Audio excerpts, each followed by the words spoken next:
श्री सद्गुरु महाराज की जय।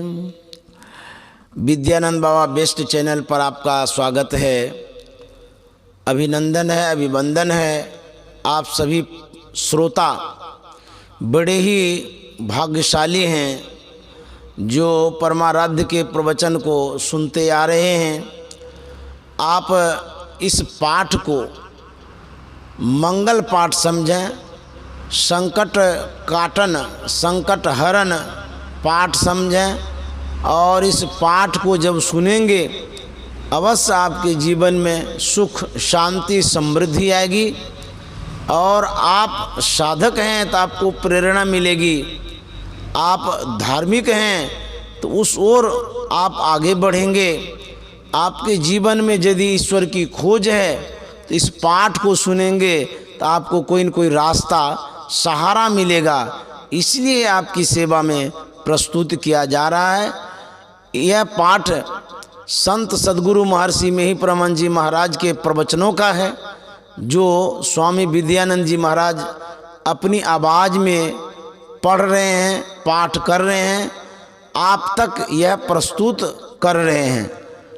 पाठ की कड़ी में आगे का प्रवचन है, नीचे गिरने की ओर मत जाओ, बंदों गुरुपद कंज, कृपा सिंधु नर रूप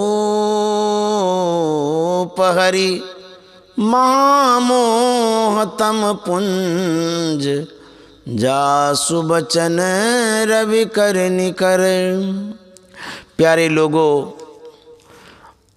आप लोगों को पहले से मालूम है कि इस सत्संग से ईश्वर भक्ति का प्रचार होता है। ईश्वर की भक्ति इसलिए कि संतों को विश्वास हुआ कि ईश्वर की भक्ति से सब दुख छूटते हैं, आवागमन छूट जाता है। ईश्वर भक्ति के लिए यह भी समझना चाहिए कि आप संसार में किसके दबाव में हैं, किसके दबाव से कष्ट होता है। रामचरितमानस में लिखा है, व्यापी रहूं संसार में, माया कटक प्रचंड, सेनापति कामादि भट, दंभ कपट पाखंड। अर्थात माया की भयानक सेना संसार में फैली हुई है। उनके सेनापति काम क्रोधादि हैं और दंभ कपट पाखंड आदि योद्धा हैं। इनके ही दबाव में सभी लोग पड़े हैं, चाहे वे विद्वान हों, अनपढ़ हों, इस देश के हों, दूसरे देश के हों, वैज्ञानिक हों व कोई हों, यहाँ तक कि देवता भी इस दबाव में हैं। इसलिए उनकी शरण लो जो इनको अपने बस में किए हैं। जैसे नट के आदेशानुकूल नटी नाचती है, वैसे ईश्वर के इशारे पर माया नाचती है। माया पूर्ण रूपेण ईश्वर के बस में है। भक्ति क्यों करें, इसका यह उत्तर हुआ। अब समझो कि ईश्वर का स्वरूप क्या है। लोग समझते हैं कि कोई राजा के समान शरीरधारी ईश्वर है, लेकिन बात ऐसी नहीं है। जो आप इंद्रियों के ज्ञान में जानते हैं वह ईश्वर नहीं है। ईश्वर वह तत्व है जो तत्व स्वयं आप हैं। रामचरितमानस में यह लिखा हुआ है कि ईश्वर अंश जीव अविनाशी। वह परमात्मा अनादि अनंत असीम है। चेतन यमल सहज सुख राशि, सबसे पूर्व का है। वह है। ईश्वर किसी के पीछे हुआ ऐसी बात नहीं। सब चीज का नाश होगा, ईश्वर का नाश नहीं होगा, क्योंकि अनादि अनंत असीम का नाश कैसे होगा। वह सबसे सूक्ष्म है। इसीलिए सबको वे जाहिर अव्यक्त कहा गया है। जो इंद्रिय ज्ञान में नहीं आता है वह ईश्वर है। इंद्रियों में ज्ञान आपके कारण है।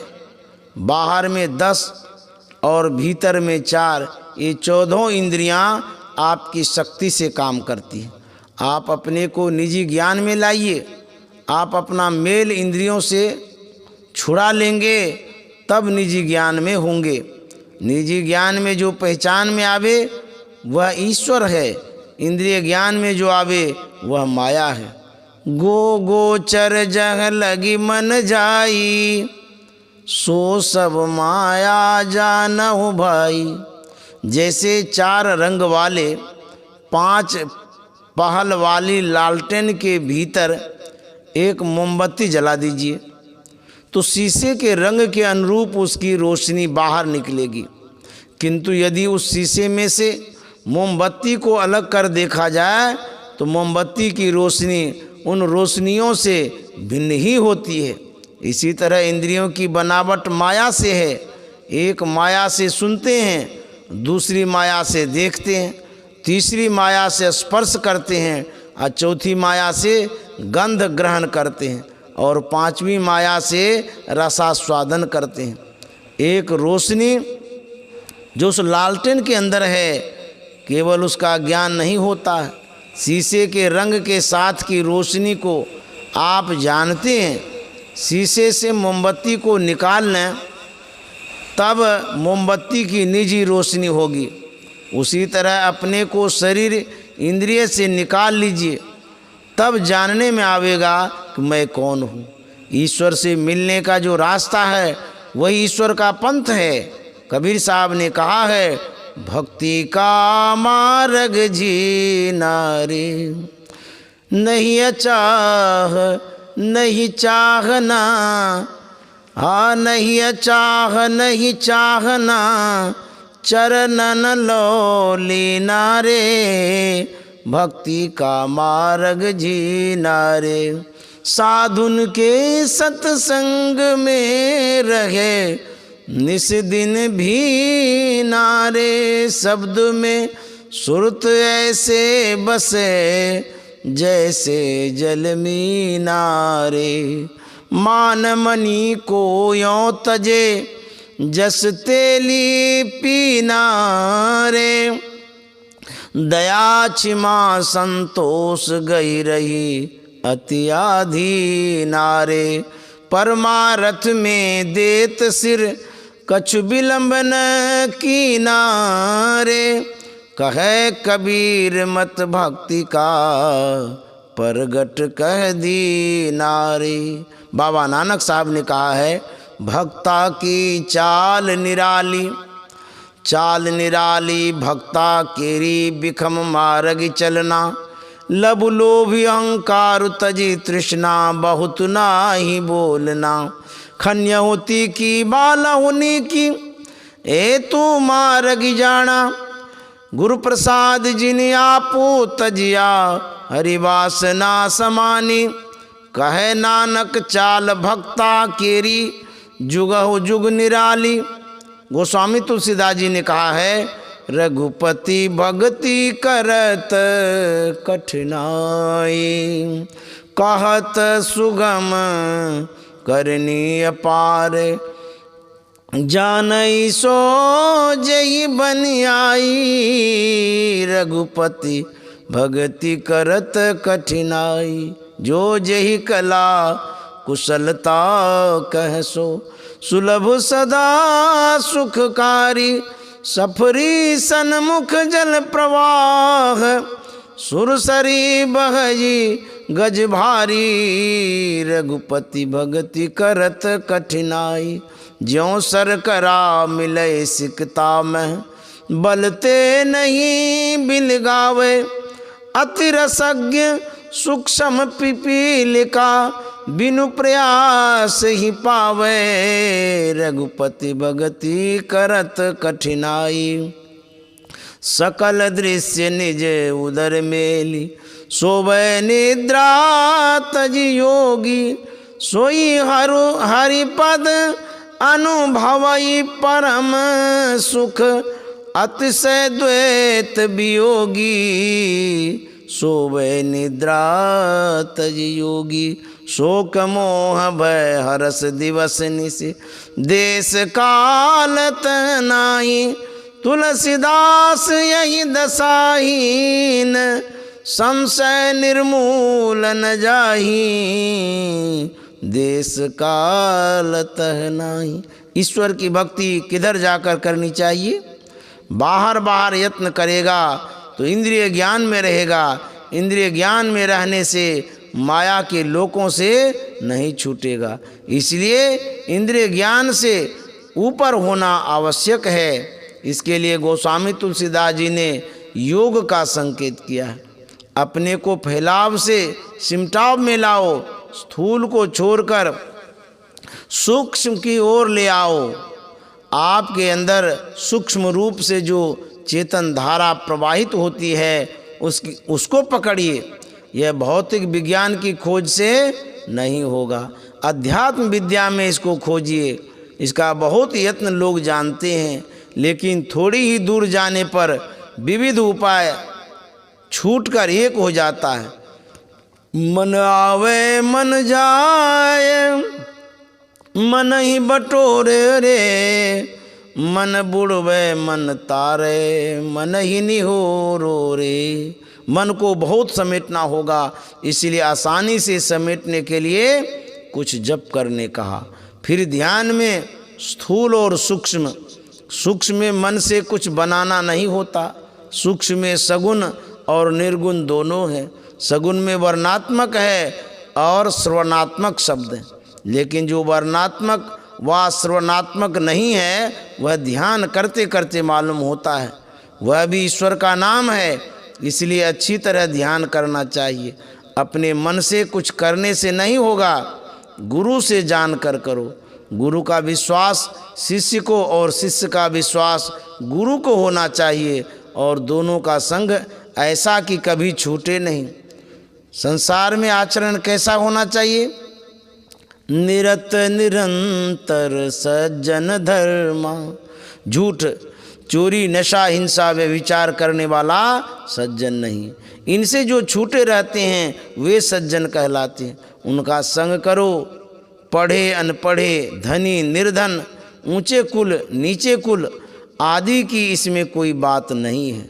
जो अच्छी तरह चाल चलन में रहते हैं, ध्यान करते हैं, वे अच्छे हैं। सदाचार का पालन कीजिए, सत्संग कीजिए और ध्यान कीजिए।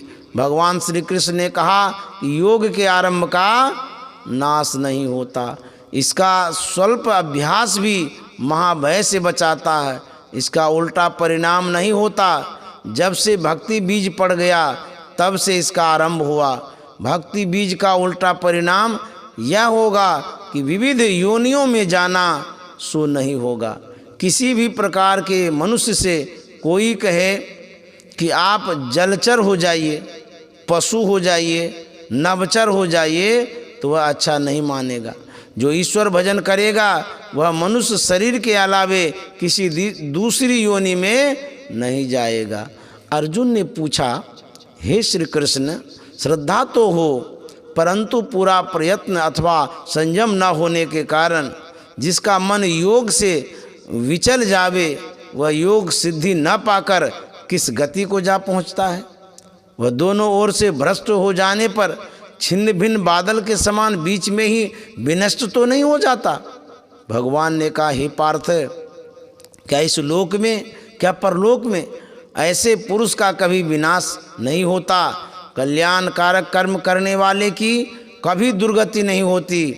पुण्यकर्ता पुरुषों को मिलने वाले स्वर्गादि लोकों को पाकर वहाँ बहुत वर्षों तक निवास करके फिर वह योग भ्रष्ट पवित्र श्रीमान लोगों के घर में जन्म लेता है अथवा योगियों के ही कुल में जन्म पाता है।